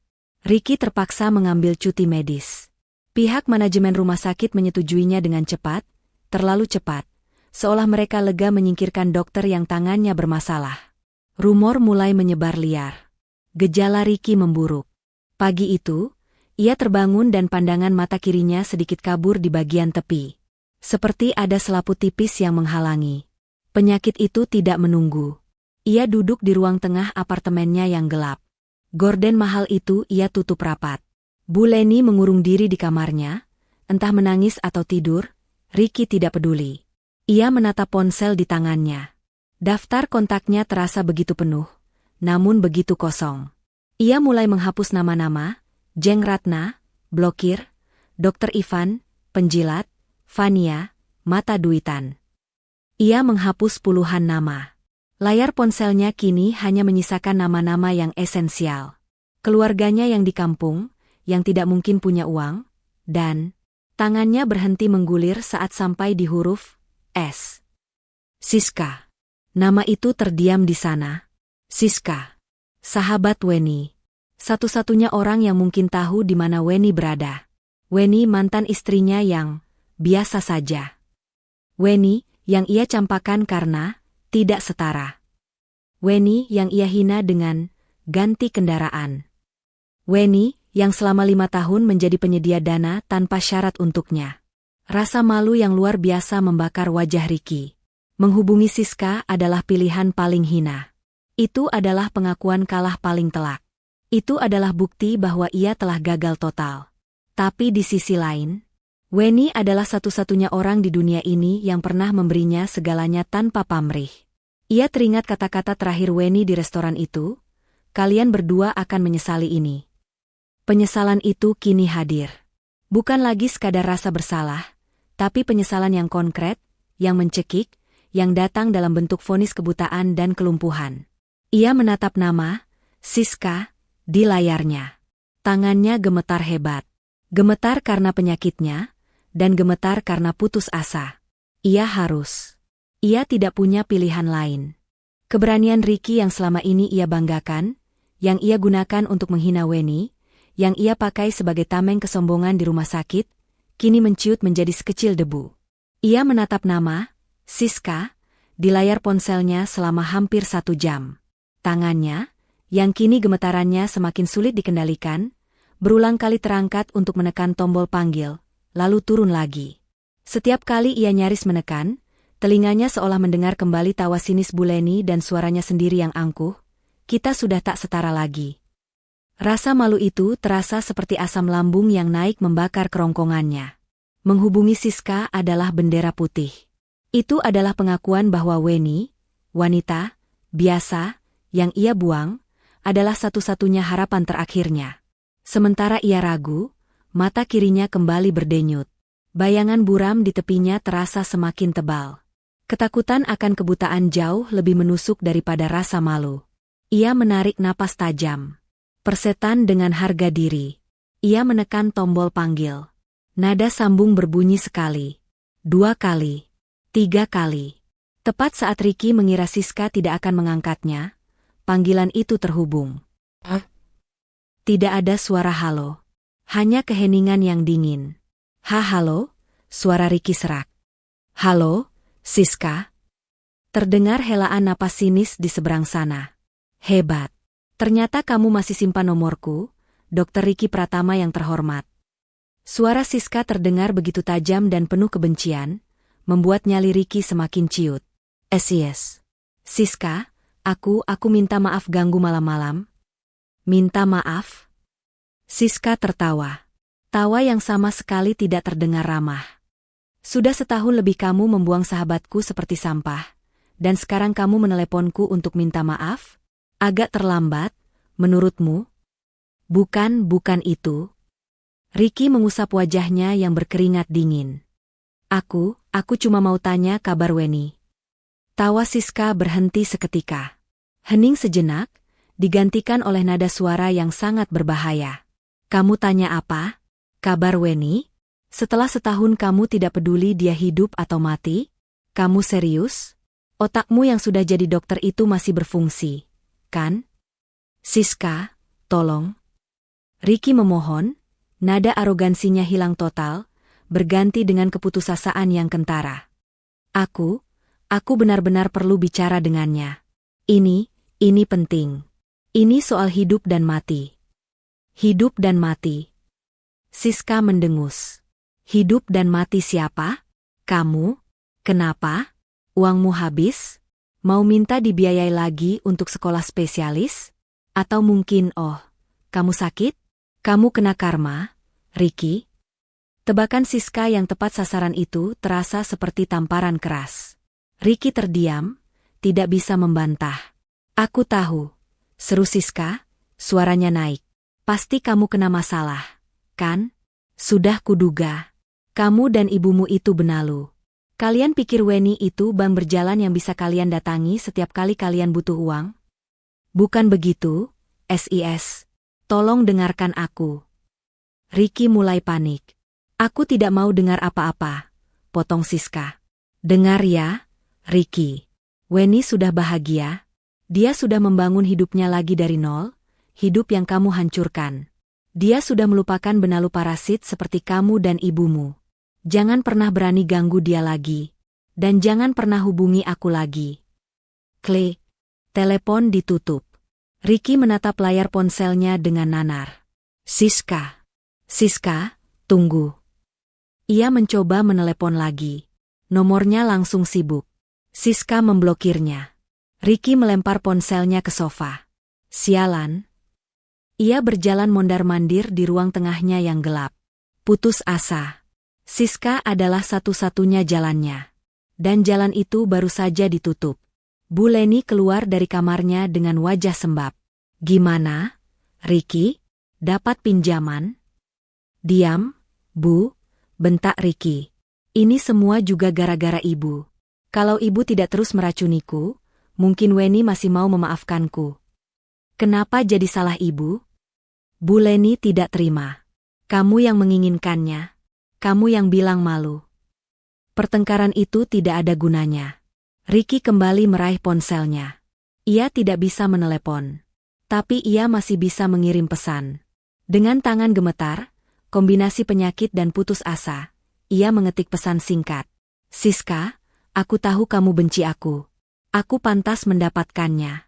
Tapi aku mohon. Ini bukan soal uang untuk foya-foya. Aku sakit parah. Namanya Nmos. Aku butuh operasi 3 miliar atau aku bisa buta dan lumpuh permanen. Dokter Bayu di RS Sentosa yang mendiagnosisku. Kamu bisa cek. Aku tidak tahu harus minta tolong siapa lagi. Aku cuma mau minta maaf sama Weni. Tolong, yes. Beritahu aku di mana dia. Ia menekan tombol kirim. Centang 2. Biru. Siska membacanya. Ricky menunggu. 5 menit. 10 menit. 30 menit. Tidak ada balasan. Harapannya padam. Siska benar-benar tidak peduli. Tentu saja. Kenapa juga Siska harus peduli? Ricky membanting ponselnya lagi. Selesai. Tamat sudah riwayatnya. Namun 1 jam kemudian, sebuah notifikasi pesan masuk berbunyi. Dari Siska. Jantung Ricky berdebar kencang. Ia buru-buru membukanya. Itu bukan alamat. Itu bukan nomor telepon Weni. Itu hanya 1 kalimat balasan yang dingin. Kamu pikir Weni masih sama seperti dulu? Kamu pikir dia masih Weni yang biasa, yang bisa kamu injak-injak kapanpun kamu mau? Kamu pikir dia bakal menangis kasihan mendengar penyakitmu? Lucu sekali. Ricky merosot. Siska hanya mengejeknya. Tapi kemudian, ada satu pesan lagi di bawahnya. Weni yang sekarang terlalu sibuk mengurus yayasan barunya, untuk sekadar mengingat sampah masa lalunya. Kalau kamu memang butuh bantuan, cari saja sendiri. Jangan jadi pengecut. Pesan itu selesai, tapi Ricky terpaku pada satu kata. Yayasan? Yayasan apa? Weni punya yayasan? Weni yang biasa. Itu? Apa maksud Siska? Ini jebakan? Atau ejekan lain? Tangannya yang gemetar buru-buru meraih laptop di meja kerjanya. Mata kirinya yang buram membuatnya harus mendekatkan wajah ke layar. Ia membuka mesin pencari. Apa yang harus ia ketik? Yayasan Weni? Ia mengetiknya. Hasil pencarian pertama yang muncul membuatnya tertegun. Bukan akun media sosial. Bukan blog pribadi. Tapi sebuah situs web profesional. The Weni Foundation. Jantung Ricky serasa berhenti berdetak. Ia mengklik tautan itu. Sebuah halaman muka yang sangat elegan dan profesional terbuka. Di halaman depan, terpampang foto seorang wanita. Itu Weni. Tapi, itu bukan Weni yang ia kenal. Weni di foto itu mengenakan blazer berwarna biru tua yang pas di badan, rambutnya dipotong sebahu dengan tatanan yang rapi. Ia berdiri di depan sebuah gedung modern, tersenyum tipis ke arah kamera. Senyumnya bukan lagi senyum lembut seorang istri yang patuh. Itu adalah senyum seorang pemimpin. Senyum penuh wibawa, percaya diri, dan dingin. Di belakangnya, di dinding lobi gedung itu, terpasang plakat perak besar bertuliskan, The Weni Foundation, mewariskan kebaikan, membangun masa depan. Ricky menggulir ke bawah dengan tangan gemetar. Ia membaca bagian, tentang kami. Didirikan oleh Weni Astuti, seorang penulis buku inspiratif terlaris, bangkit dari abu, The Weni Foundation adalah organisasi nirlaba yang didedikasikan untuk membantu mereka yang berjuang. Penulis buku? Bestseller? Kapan Weni menulis buku? Ia terus membaca. Ia sampai pada bagian, program kami. Ada beberapa program. Dan matanya terkunci pada program unggulan mereka. Beasiswa Pelita Cendekia, bantuan dana pendidikan penuh dan biaya operasi darurat untuk mahasiswa kedokteran berprestasi yang kurang mampu. Laptop itu nyaris jatuh dari pangkuannya. Napas Ricky tercekat di tenggorokan. Ini tidak mungkin. Ini lelucon. Ini mimpi buruk. Weni, mantan istrinya yang ia hina karena tidak setara, kini adalah pendiri sebuah yayasan besar yang fokus membiayai mahasiswa kedokteran dan biaya operasi darurat. Ironi ini begitu menusuk, begitu brutal, hingga Ricky merasa mual. Ia buru-buru mencari berita tentang Weni. Ia menemukan puluhan artikel. Wawancara di majalah bisnis. Wawancara di acara bincang-bincang pagi hari. Wajah Weni ada di mana-mana. Weni Astuti, mengubah patah hati menjadi aksi nyata. Dari royalti buku miliaran, Weni Foundation siap cetak ratusan dokter baru. Ricky menatap layar laptopnya, lalu menatap tumpukan surat tagihan utang di mejanya. Ia memegangi mata kirinya yang mulai berdenyut sakit. Siska benar. Weni sudah bukan Weni yang dulu. Dia adalah seseorang yang jauh di luar jangkauannya. Dia adalah seseorang yang memegang kunci untuk semua masalahnya. Dan dia adalah orang yang paling Ricky sakiti di dunia ini. Layar laptop itu masih menyala, memancarkan cahaya kebiruan yang dingin di ruang tengah apartemen yang gelap. Wajah Weni yang tersenyum penuh wibawa dari halaman situs, The Weni Foundation, terasa seperti tamparan yang lebih keras daripada diagnosis Dr. Bayu. Ricky tidak tidur semalaman. Ia hanya duduk membeku, menggenggam hasil MRI-nya di satu tangan, sementara tangan lainnya gemetar tak terkendali. Mata kirinya kini terasa sangat tidak nyaman. Pandangannya semakin menyempit. Penyakit itu tidak memberinya waktu untuk berpikir. Ironi dari situasi ini begitu kejam, begitu sempurna. Wanita yang ia buang karena dianggap tidak setara, kini adalah satu-satunya orang di planet ini yang secara spesifik mendedikasikan hidupnya untuk membantu kasus-kasus seperti dirinya. Di dalam kamarnya, Bu Leni tidak lagi menangis. Ia hanya diam. Syok yang dialaminya begitu besar, hingga ia tak mampu lagi memproses kenyataan. Arisan sosialitanya berhenti mengundangnya. Kartu kredit tambahannya diblokir oleh bank. Ia kini sama terperangkapnya seperti Ricky. Ricky tahu ia tidak punya pilihan. Malu, harga diri, kesombongan, semua itu tidak ada artinya jika ia menjadi buta dan lumpuh. Ia harus mendatangi Weni. Ia harus membuang sisa-sisa harga dirinya yang terakhir. Masalah pertama muncul, uang. Ia tidak punya uang tunai sepeser pun. Semua kartu kreditnya sudah mencapai batas maksimal. Ia menatap kunci mobil BMW-nya yang tergeletak di meja. Percuma. Surat-suratnya ditahan oleh pihak leasing. Ia melirik jam tangan mewah yang melingkar di pergelangan tangannya. Satu-satunya aset yang ia miliki, yang juga masih dalam cicilan kartu kredit. Ia melepasnya. Persetan, desisnya. Ia mengambil jaket, menutupi piyamanya, dan bergegas keluar. Ia pergi ke pegadaian di dekat pasar, tempat yang dulu ia pandang dengan jijik. Ia, Dr. Ricky Pratama, harus mengantre bersama ibu-ibu yang menggadaikan perhiasan emas palsu. Jam tangan mewah itu dihargai sangat murah. Hanya cukup untuk biaya taksi pulang pergi ke alamat yayasan, dan mungkin sisa untuk makan sekali. Ia naik taksi online, memilih opsi termurah. Perjalanan menuju kawasan pusat bisnis, tempat alamat yayasan Weni tertera, terasa seperti perjalanan menuju tiang gantungan. Ia, yang terbiasa menyetir BMW-nya dengan angkuh, kini duduk di kursi belakang mobil kecil yang berbau pengharum ruangan murahan. Ia menatap keluar jendela, melihat gedung-gedung tinggi yang dulu ia anggap sebagai taman bermainnya. Taksi berhenti di depan sebuah lobi gedung perkantoran yang modern dan megah. Dinding kaca menjulang tinggi, lobi marmernya berkilauan. Di atas pintu masuk putar yang elegan, terpasang plakat perak raksasa yang berkilauan diterpa matahari pagi, The Weni Foundation. Ricky membayar taksi dengan sisa uangnya. Ia berdiri gemetar di trotoar. Ini nyata. Ini bukan sekadar situs web. Ini adalah sebuah imperium kecil. Ia merapikan jaketnya yang kusut. Ia merasa seperti pengemis. Dengan langkah berat, ia mendorong pintu kaca itu. Lobi yayasan itu begitu berbeda dari bayangannya. Tidak seperti kantor LSM kecil yang kumuh. Tempat ini lebih mirip lobi hotel bintang 5. Sibuk, profesional, dan penuh energi positif. Beberapa anak muda berseragam rapi, mungkin penerima beasiswa yang sedang magang, berjalan cepat sambil membawa tumpukan map. Dindingnya dihiasi foto-foto besar. Weni berjabat tangan dengan rektor universitas. Weni meresmikan sebuah klinik desa. Weni tersenyum dikelilingi mahasiswa-mahasiswa kedokteran yang menatapnya penuh kagum. Jantung Ricky serasa diremas. Semua ini, Weni membangun semua ini dari rasa sakit yang ia berikan. Ia berjalan ragu ke meja resepsionis yang terbuat dari kayu solid mahal. Seorang wanita muda yang ramah langsung tersenyum padanya.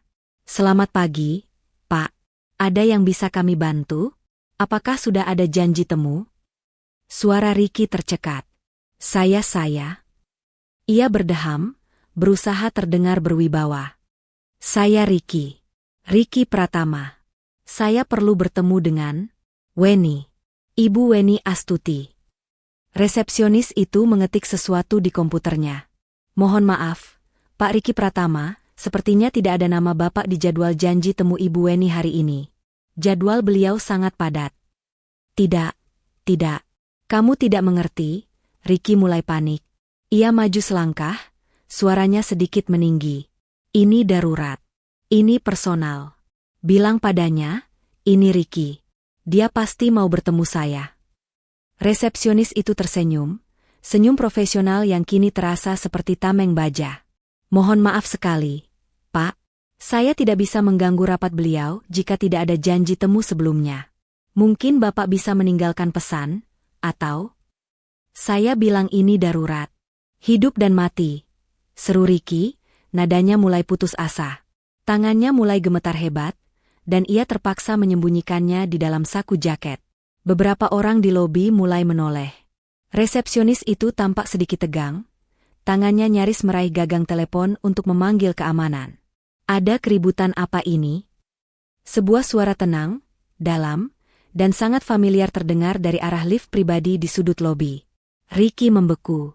Ia mengenali suara itu. Ia perlahan berbalik. Di sana, berdiri tegak dalam setelan jas abu-abu yang mahal dan dijahit sempurna, adalah Pak Dimas, pengacara Weni. Wajahnya tetap sama tenang, namun tatapan matanya di balik kacamata mahal itu kini jauh lebih tajam. Ia tidak lagi terlihat seperti pengacara kecil yang membela istri tertindas. Ia terlihat seperti penasihat hukum korporat papan atas. Pak Dimas menatap Ricky. Tidak ada ekspresi terkejut di wajahnya. Hanya ada pengamatan yang dingin. Ia berjalan mendekat. Tuan Ricky Pratama. Saya tidak menyangka kita akan bertemu lagi. Dan di sini. Ricky menelan ludah. Rasa malunya kini bercampur dengan ketakutan. Pak Dimas. Bapak masih ingat saya? Pak Dimas tersenyum tipis. Oh, saya tidak pernah melupakan klien yang berpotensi menghasilkan 743 juta. Dan saya juga tidak pernah melupakan orang yang melepaskan kesempatan itu. Ia melirik ke resepsionis. Tidak apa-apa, Vina. Saya yang akan menangani tuan ini. Pak Dimas memberi isyarat agar Ricky mengikutinya ke area tunggu yang lebih privat, deretan sofa kulit yang nyaman. Ricky duduk di tepi sofa, tubuhnya kaku. Jadi, Pak Dimas memulai, duduk di hadapannya dengan santai, menyilangkan kakinya. Ada apa gerangan yang membawa Anda ke sini, Tuan Ricky? Setelah 1 tahun lebih? Jangan bilang Anda berubah pikiran soal 743 juta itu dan ingin membayarnya. Bukan, potong Ricky cepat. Bukan itu. Saya sakit, Pak. Saya sakit parah. Saya tahu, jawab Pak Dimas datar. Mata Ricky terbelalak. Bagaimana Bapak bisa tahu? Siska. Sahabat Ibu Weni. Dia menelepon Ibu Weni tadi malam setelah Anda mengiriminya pesan. Dia menceritakan semuanya. Termasuk soal most dan kebutuhan 3 miliar Anda. Ibu Weni yang meminta saya menemui Anda jika Anda nekat muncul di sini. Ricky terhenyak. Jadi, Siska melapor. Weni tahu ia akan datang. Ini semua sudah diatur. Ia merasa seperti tikus yang masuk perangkap. Jadi, Weni di mana dia? Desis Ricky, harapan mulai bercampur dengan ketakutan. Dia mau membantuku, kan? Dia pasti masih peduli. Pak Dimas tidak menjawab. Ia hanya menatap Ricky dengan pandangan yang sulit diartikan. Ia lalu mengulurkan tangan ke meja kopi di antara mereka, mengambil sebuah brosur tebal dan mengilap dari tumpukan rapi. Itu adalah brosur resmi, The Weni Foundation. Pak Dimas tidak mengatakan apa-apa. Ia hanya menyodorkan brosur itu ke arah Ricky. Tangan Ricky yang gemetar hebat meraih brosur itu. Ia membukanya. Di halaman kedua, terpampang jelas visi dan misi yayasan. Dan di halaman ketiga, program unggulan itu.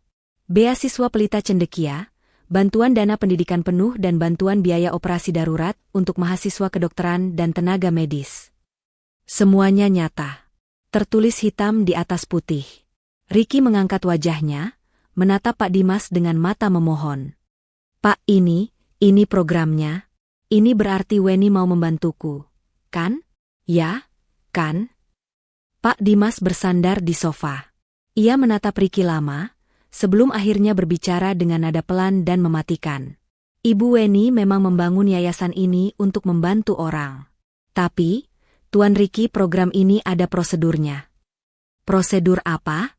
Saya akan lakukan apa saja. Pak Dimas tersenyum tipis. Bagus. Kalau begitu, silakan kembali ke meja resepsionis. Untuk apa? Tanya Ricky bingung. Untuk mengambil formulir, jawab Pak Dimas. Formulir pendaftaran penerima bantuan dana medis. Anda harus mengisinya dengan lengkap. Lampirkan surat keterangan tidak mampu dari kelurahan, rincian utang-utang Anda, surat diagnosis resmi dari Dr. Bayu, dan tentu saja surat rekomendasi. Nanti tim kami akan meninjau, apakah Anda layak atau tidak. Ricky membeku. Surat keterangan tidak mampu. Dia, seorang dokter Ricky Pratama, harus meminta surat miskin dari kelurahan. Anda, lanjut Pak Dimas, datang ke sini bukan sebagai mantan suami yang mencari belas kasihan, Tuan Ricky. Anda datang ke sini sebagai pemohon. Sebagai pengemis. Sama seperti puluhan pemohon lainnya. Sekarang, silakan ambil formulirnya. Ricky keluar dari lobi megah, The Weni Foundation, dengan langkah gontai. Tubuhnya terasa ringan sekaligus berat, seolah jiwanya sudah ditarik keluar. Di tangannya, tergenggam selembar brosur dan beberapa lembar formulir pendaftaran yang terasa lebih berat daripada vonis Dr. Bayu. Formulir pendaftaran penerima bantuan. Surat keterangan tidak mampu dari kelurahan. Kata-kata itu menari-nari di depan matanya yang mulai buram.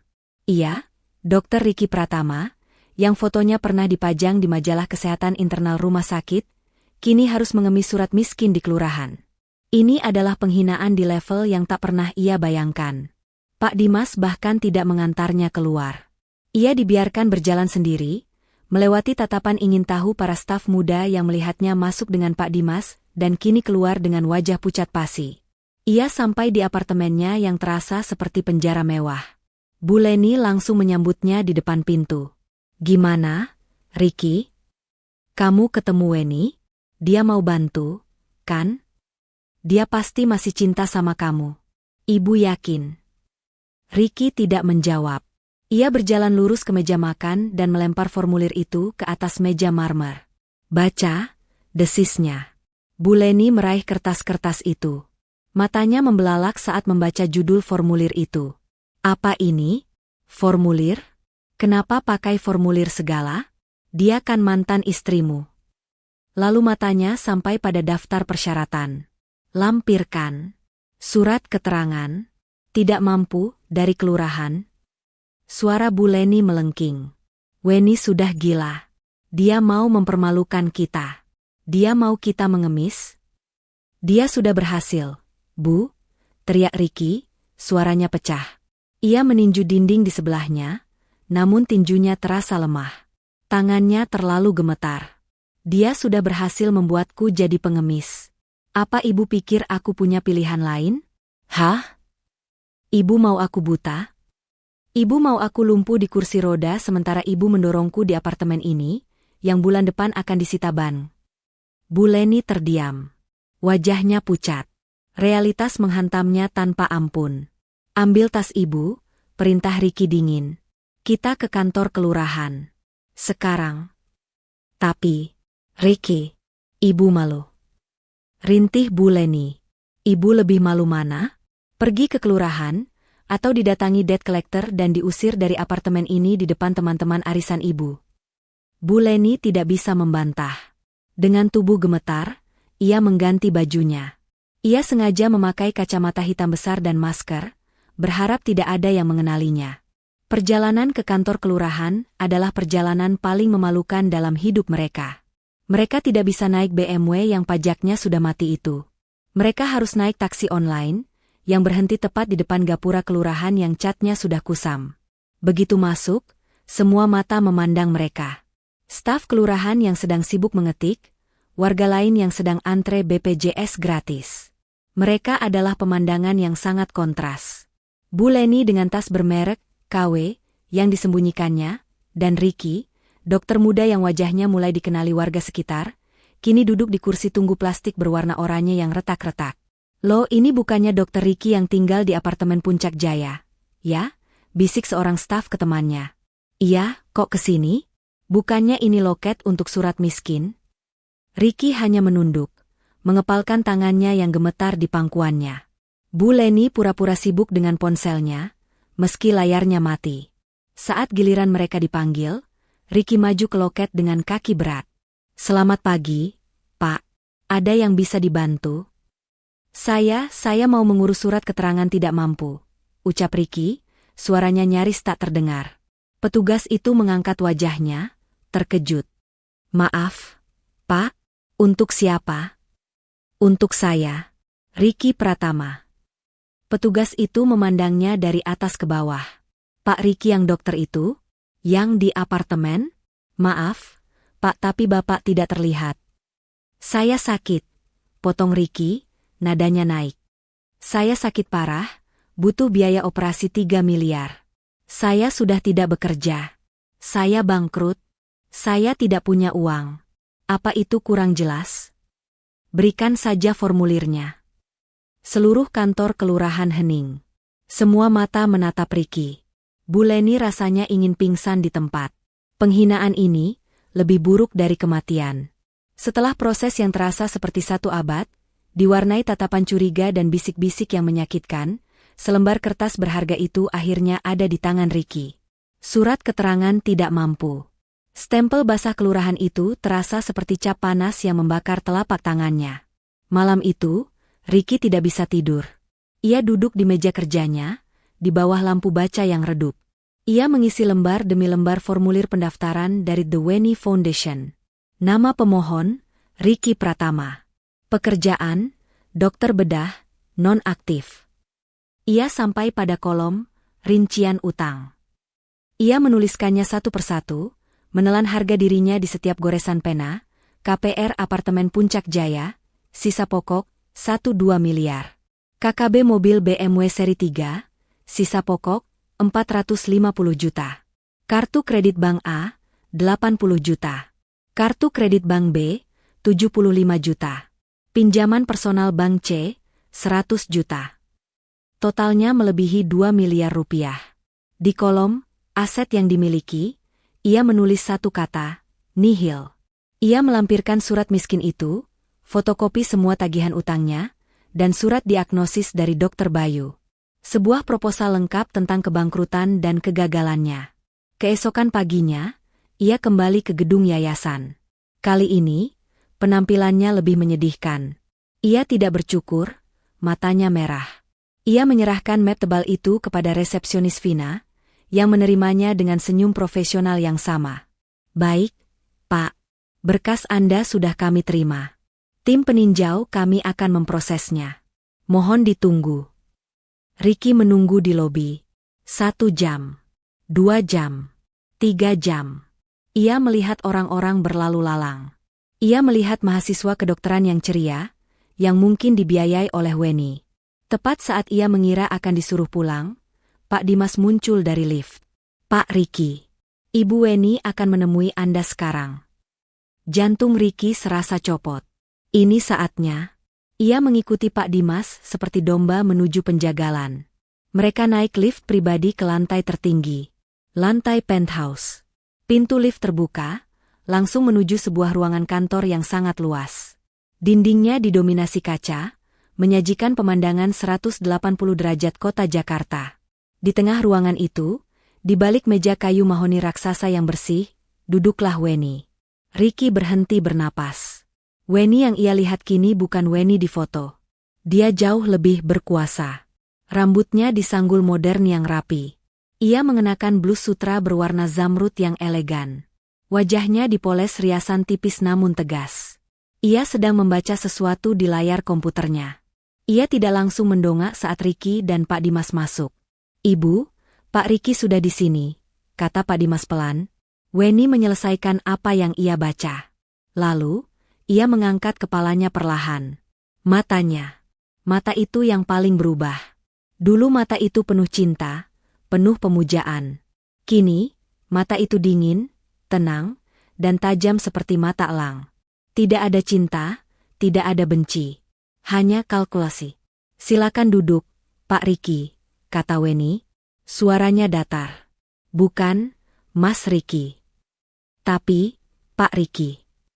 Ricky duduk di kursi kaku di depan meja Weni. Ia merasa seperti terdakwa. Pak Dimas berdiri diam di sudut ruangan. Saya sudah meninjau berkas permohonan Anda. Weni memulai, suaranya tenang, seolah sedang membahas laporan cuaca. Ia mengambil map Ricky yang tadi diserahkannya. Diagnosis NMOS dari Dokter Bayu, valid. Progresif. Kebutuhan dana 3 miliar, kami sudah verifikasi ke rumah sakit di Singapura. Angkanya akurat. Weni membuka lembar berikutnya. Dan rincian utang Anda. Total pukul 25 miliar. Sangat impresif. Anda berhasil menghabiskan uang sebanyak itu hanya dalam 1 tahun. Wajah Ricky memerah karena malu. Weni. Ricky tidak tahan lagi. Ia harus memohon. Wen aku minta maaf. Aku tahu aku salah. Aku buta. Wen aku sombong aku.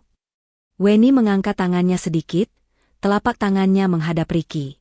Sebuah gestur kecil, namun memiliki kekuatan luar biasa untuk membungkam Ricky seketika. "Pak Ricky," katanya, nadanya masih datar, "saya tidak tertarik dengan permintaan maaf Anda.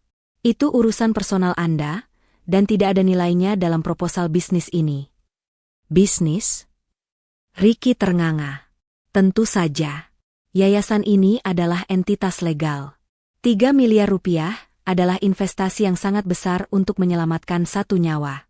Tim saya harus meninjau, apakah aset yang akan diselamatkan ini sepadan dengan biayanya." Ricky merasa seperti ditusuk. "Aset? Kamu anggap aku aset?" "Tentu saja. Anda seorang dokter bedah terlatih. Anda punya keahlian. Sayang sekali jika harus dibuang begitu saja menjadi buta atau lumpuh." Weni menatapnya tajam. "Tapi, Anda juga punya rekam jejak yang sangat buruk dalam mengelola investasi yang diberikan orang lain kepada Anda." Kalimat itu menohok Ricky tepat di jantung.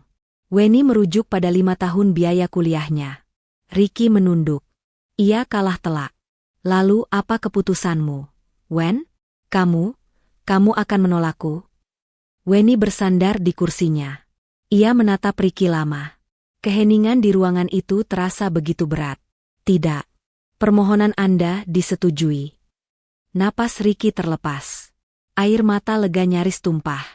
"Weni, terima kasih. Terima kasih. Aku janji aku akan." "Saya belum selesai," potong Weni, suaranya masih sedingin es. "Yayasan akan menanggung penuh biaya 3 miliar untuk operasi Anda di Singapura." "Terima kasih, Tuhan. Terima kasih, Wen." Dan, Weni melanjutkan, seolah Ricky tidak berbicara, yayasan juga akan mengambil alih seluruh utang konsumtif Anda yang pukul 25 miliar itu. Ricky ternganga. "Apa? Weni, kamu akan bayar utang mobilku? Apartemenku?" "Benar. Saya tidak mau aset. Saya diganggu oleh debt collector saat sedang dalam masa pemulihan." Ricky tidak percaya ini. Ini lebih dari yang ia harapkan. "Weni, aku tidak tahu harus bilang apa." "Jangan bilang apa-apa. Karena ini bukan hadiah," kata Weni. "Ini bukan sedekah. Ini bukan belas kasihan." Weni berdiri dari kursinya. Ia berjalan ke arah jendela kaca besar, memandang kota di bawahnya. "Ini adalah beasiswa terikat. Kontrak kerja." Ricky menegang. "Kontrak kerja?" Weni berbalik. Matanya menatap Ricky lurus-lurus. Tatapan yang sama sekali tidak menyimpan cinta, hanya bisnis murni. "Yayasan Weni akan menginvestasikan total pukul 55 miliar rupiah untuk Anda. Setelah Anda pulih total, dan Anda akan pulih, Anda bukan lagi Dr. Ricky Pratama yang angkuh dan bebas. Anda adalah aset milik The Weni Foundation." Ricky menatap Weni dengan pandangan tidak percaya. "Aset milik yayasan?" "Tepat sekali." Weni kembali duduk di kursinya, seolah baru saja menutup kesepakatan bisnis yang normal. Ia memberi isyarat pada Pak Dimas. Pak Dimas melangkah maju, membawa sebuah map kulit tebal berwarna hitam, dan meletakkannya di meja depan Ricky. "Silakan dibaca, Pak Ricky," kata Pak Dimas. "Itu kontrak kerja Anda." Tangan Ricky yang gemetar membuka map itu. Di dalamnya, bukan hanya satu lembar, tapi puluhan lembar kertas perjanjian legal yang padat. Perjanjian pengalihan utang dan kontrak pengabdian. Weni mulai menjelaskan, suaranya datar dan tanpa emosi, seperti membacakan laporan keuangan. 1. Yayasan akan melunasi seluruh utang Anda, pukul 55 miliar rupiah, dalam 1x24 jam. 3 miliar untuk biaya operasi Anda, pukul 25 miliar untuk melunasi KPR, KKB, dan semua kartu kredit Anda. Ricky menelan ludah. 2. Seluruh aset yang terkait dengan utang tersebut, apartemen di Puncak Jaya dan mobil BMW seri 3 Anda, akan disita oleh yayasan sebagai jaminan kolateral. Tim Pak Dimas akan mengurus pengosongannya besok pagi. Anda dan ibu Anda punya waktu malam ini untuk berkemas. Mata Ricky terbelalak. Disita? Tapi, aku akan tinggal di mana? 3. Yayasan akan menyediakan akomodasi dasar untuk Anda selama masa kontrak. Sebuah kamar di asrama staf klinik kami. 4. Kontrak ini bersifat mengikat. Anda akan mengabdikan diri sebagai dokter di bawah naungan The Weni Foundation. Mengingat total investasi yayasan pada Anda adalah pukul 55 miliar, dan gaji standar dokter di klinik kami adalah 15 juta per bulan, maka Weni mengambil kalkulator di mejanya, menekankannya dengan pelan. Anda terikat kontrak pengabdian penuh dengan kami selama 28 tahun. 28 tahun. Ricky merasa lemas. Itu adalah hukuman seumur hidup. Kecuali, lanjut Weni, seolah membaca pikirannya, jika Anda bekerja dengan sangat baik. Yayasan kami memiliki program percepatan untuk aset berprestasi. Jika Anda bisa menunjukkan dedikasi dan pelayanan yang luar biasa di tempat terpencil, mungkin kontrak Anda bisa ditinjau ulang. Tempat terpencil, desis Ricky. Tentu saja. Anda tidak mengira saya akan menempatkan Anda di rumah sakit mewah di Jakarta, kan, Pak Ricky? Weni tersenyum tipis. Senyum pertama yang Ricky lihat, dan itu adalah senyum yang paling menakutkan. Anda akan ditempatkan di klinik bakti medika kami. Di sebuah desa terpencil di kaki gunung, 8 jam perjalanan darat dari kota terdekat. Ricky menunduk. Ia tidak punya pilihan. Menandatangani kontrak 28 tahun di desa terpencil, atau menjadi buta, lumpuh, dan dikejar debt collector di penjara. Saya tanda tangan, lirih Ricky. Pilihan yang bijak, kata Weni. Ia menyodorkan pena mahal. Ricky mengambil pena itu. Tangannya gemetar hebat. Separuh karena penyakit, separuh karena nasibnya yang baru saja disegel. Ia menandatangani setiap lembar yang ditunjuk oleh Pak Dimas. Baik, kata Weni, segera setelah tanda tangan terakhir dibubuhkan. Pak Dimas akan mengantar Anda ke bank untuk membuka rekening baru atas nama yayasan, dan mengatur keberangkatan Anda ke Singapura lusa. Selamat bekerja, Dr. Ricky. Weni kembali menatap layar komputernya, mengabaikan Ricky sepenuhnya, seolah rapat telah usai dan Ricky sudah tidak ada di ruangan itu. 2 hari kemudian, tim dari Pak Dimas datang ke apartemen Puncak Jaya. Bu Leni, yang mengira Weni akan luluh dan membiarkan mereka tinggal, meraung-raung histeris. Weni, kamu jahat. Kamu tega. Ini rumah kami. Kamu mau kami tinggal di mana? Pak Dimas hanya menunjukkan surat sita yang sah. Maaf, Ibu Leni. Utang KPR ini sudah dilunasi oleh yayasan. Sesuai perjanjian, aset ini menjadi milik yayasan. Ibu punya waktu 1 jam untuk membawa barang-barang pribadi Ibu. Bu Leni yang sombong itu terpaksa mengemasi pakaiannya ke dalam koper tua, disaksikan oleh tetangga apartemen yang berbisik-bisik. Mobil BMW Ricky diderek dari parkiran basement. Bu Leni diantar oleh taksi ke sebuah rumah kos bulanan yang sempit dan pengap di pinggiran kota, yang sudah dibayar oleh yayasan untuk 3 bulan pertama. Setelah itu, ia harus menghidupi dirinya sendiri. Sementara itu, Ricky menjalani operasinya di Singapura. Semuanya berjalan lancar. Teknologi sel punca berhasil mereset sistem imunnya. Proses pemulihannya panjang dan sepi. Tidak ada Bu Leni yang mendampingi, tidak ada kolega yang menjenguk. Hanya ada perawat yang dibayar oleh yayasan. 2 bulan kemudian, Ricky kembali ke Indonesia. Ia sudah pulih total. Tangannya tidak lagi gemetar. Pandangannya kembali jernih. Tapi ia bukan lagi orang yang bebas. Ia dijemput di bandara oleh staf yayasan, diberi seragam, kemeja batik sederhana dengan logo The Weni Foundation, dan langsung diantar ke terminal bus antar kota. 8 jam perjalanan di bus ekonomi yang panas, dilanjutkan 2 jam perjalanan dengan ojek di jalanan berbatu, akhirnya ia tiba di klinik bakti medika. Sebuah bangunan sederhana bercat putih di tengah desa yang dikelilingi sawah. Tidak ada AC, hanya kipas angin. Tidak ada alat canggih, hanya stetoskop, tensimeter, dan obat-obatan dasar. Ricky, mantan dokter bedah primadona, kini harus menangani pasien batuk pilek, diare, dan ibu-ibu melahirkan dengan peralatan seadanya. Awalnya ia marah, benci, dan merasa terhina. Namun, ia tidak punya pilihan. Setiap hari ia bekerja di bawah pengawasan kepala klinik yang tegas. Di Jakarta, Bu Leni menderita. Uang 3 bulan habis. Ia terpaksa menjual tas-tas KW-nya. Ia, yang dulu menghina Weni, kini harus bekerja serabutan, membantu di warung makan tetangga, mencuci piring hanya untuk bisa makan. Setiap kali ia melihat berita di televisi dan wajah Weni muncul sebagai filantropis terkemuka, Bu Leni hanya bisa menangis dalam penyesalan yang tak berujung di kamar kosnya yang sempit. 6 bulan berlalu. Ricky mulai terbiasa. Ia mulai menemukan sesuatu yang hilang dari hidupnya, ketulusan. Ia melihat pasien-pasien desa yang sangat berterima kasih hanya karena ia memeriksa mereka.